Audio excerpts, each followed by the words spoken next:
আমার নবীর চরিত্র কেমন ছিল?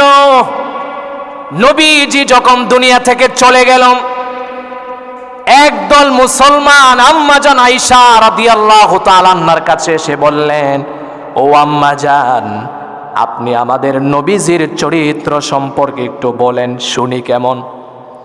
আম্মাজান আয়েশা রাদিয়াল্লাহু তাআলা আনহা বললেন, যদি নবীজির চরিত্র আপনি জানতে চান, আর কিছু আপনার করতে হবে না।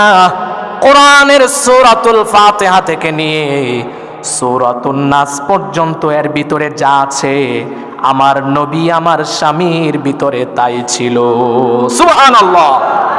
জীবন্ত কোরআন হচ্ছে বিশ্বনবী আরবি মুহাম্মদুর রাসূলুল্লাহ সাল্লাল্লাহু আলাইহি ওয়াসাল্লাম। বলে সুবহানাল্লাহ। তাহলে আম্মাজান বুঝাতে চেয়েছে, নবীর চরিত্র জানতে চাও, কোরআন পড়ো, কোরআনে যা আছে নবীর ভিতরে তাই ছিল। বলেন সুবহানাল্লাহ।